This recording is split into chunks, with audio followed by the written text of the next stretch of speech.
Colonoscopy consists in filming the inside of the colon using an endoscope with a miniature camera at its tip.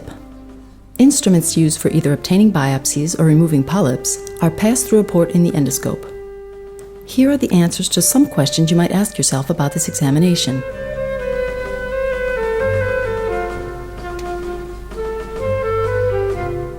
Colonoscopy is currently the only valid test for examining the colon if you are experiencing bleeding, pain, or changes in bowel habits.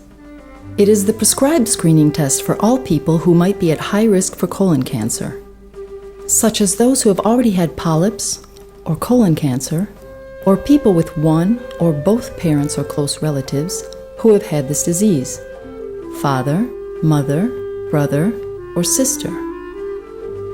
It is also the only examination recommended after a positive Hemoccult test result when performed as part of the national screening campaign.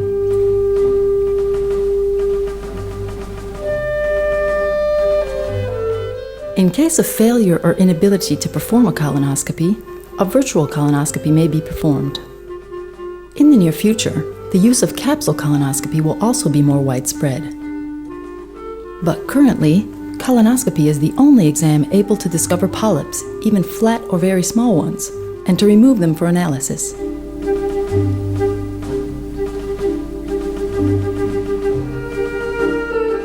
Preparation is an essential phase of the examination.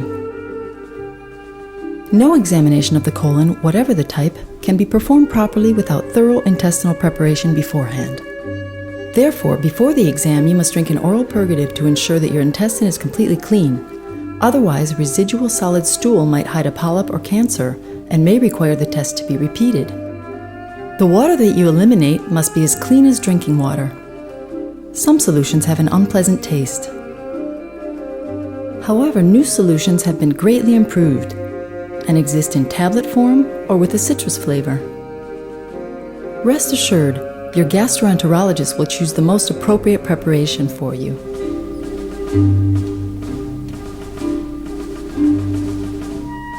On the day of your doctor's visit, your gastroenterologist will provide you with a prescription in addition to all required information regarding the exam.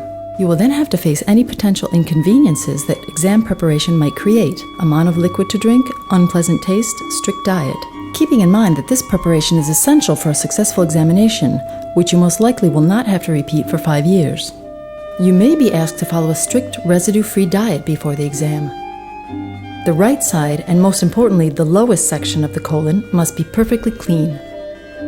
Your doctor should be alerted of any history of kidney failure or advanced patient age.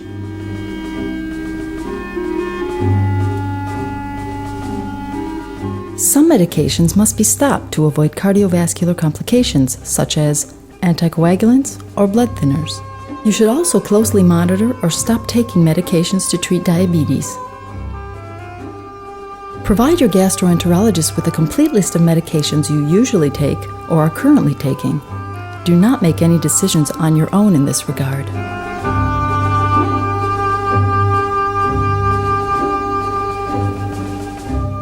You will spend a half day in outpatient care. You must arrive without having eaten anything since midnight. You will first be taken to a cubicle and will then be transported to the endoscopy room on a stretcher. There, the anesthesiologist will set up cardiac monitoring equipment. He or she will insert an IV catheter for injecting the anesthetic. You will be kept under anesthesia for the entire examination, which lasts about 20 minutes.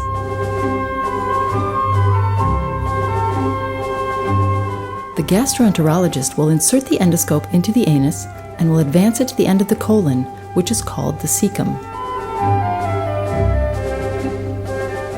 Your doctor will then be able to start examining the colon. A bluish dye may be sprayed in order to make flat polyps easier to see. A thin wire snare may be used to lasso and remove any polyps for microscopic evaluation. After the examination has been completed, you will be taken to the recovery room and then to your cubicle, where you will be kept under observation for 2 hours. You will be served a snack. After the colonoscopy, you will be given a full report of the examination, possibly with photos, and instructions for resuming any medications that you may have stopped taking. You will now be able to go home, accompanied by another person. Driving is the only activity that is prohibited after the exam.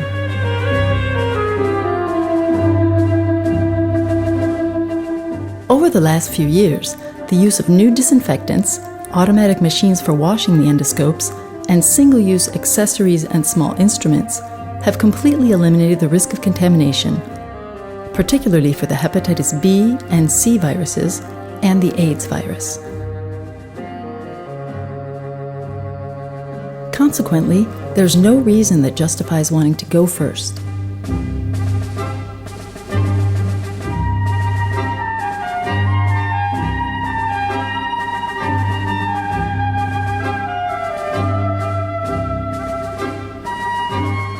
The French National Authority for Health recommends that a follow-up colonoscopy be performed within 3 to 5 years after your first examination, depending on the number of polyps removed. An early follow-up exam, performed within 3 months of your initial exam, is recommended if a large polyp has been removed. However, if new symptoms appear, especially bleeding, you should contact your doctor earlier. Today, colonoscopy is still the best way to prevent colon cancer.